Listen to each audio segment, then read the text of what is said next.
Hi, She Should Run community. We're back. You've not gotten rid of us. You're reading our words, and now you're gonna have to look at us. Again. Sorry, we're here.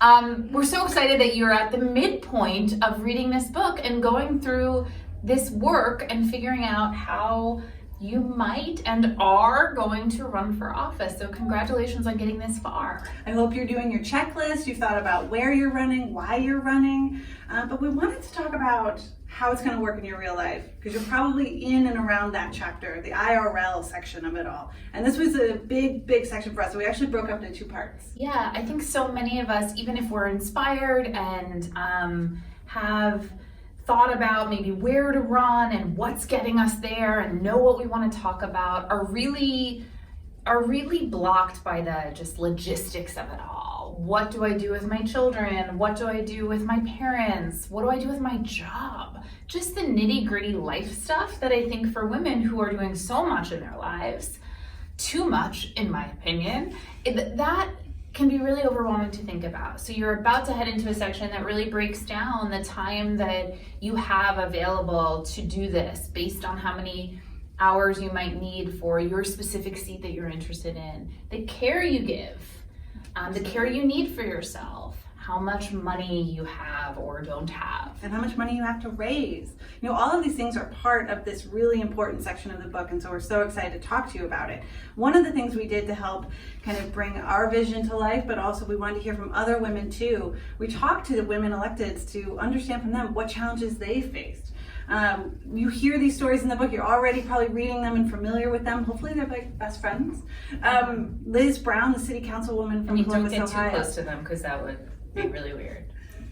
But they're great. Liz Brown was pregnant and had a baby while running for office, and she talks about, juggling the motherhood piece and the running for office piece and the finding comfortable shoes piece.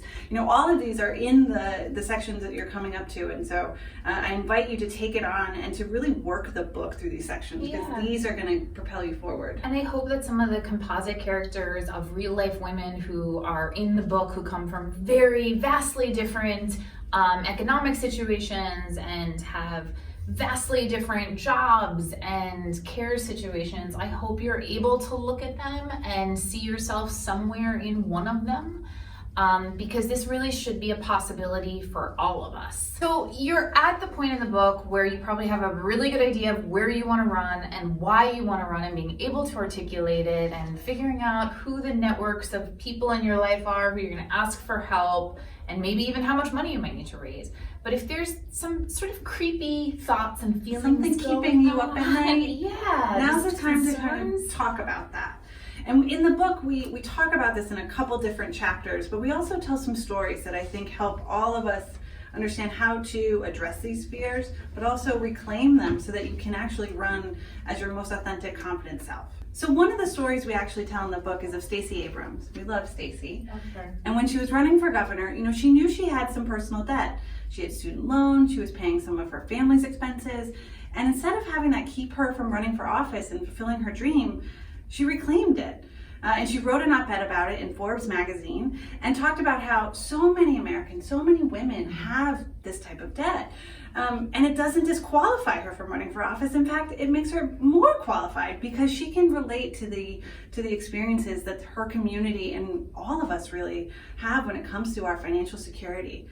Yeah, and I also think, one of the things I was really scared about, and I talked to Kate about right away, was what do I do with pictures or videos that might be out there, and how do I handle that? Am I going to be humiliated during this process? Is my family going to be humiliated?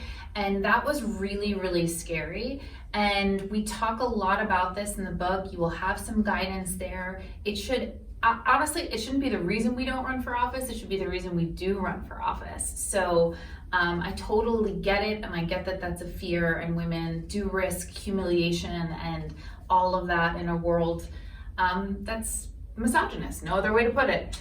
But there are some incredible women who are actually legislating around this issue of, protecting women online and protecting their privacy. So I would say absolutely, let's talk about those fears. Let's get to that chapter so that you can really address them, so that you can really inventory what is out there. Maybe you can do something about it. And maybe you want to actually put it out yourself. That's cool too. But I think having some real time to address it for yourself is going to make you feel a whole lot better. So keep on working. We need you to do this. Stay with it. Good job.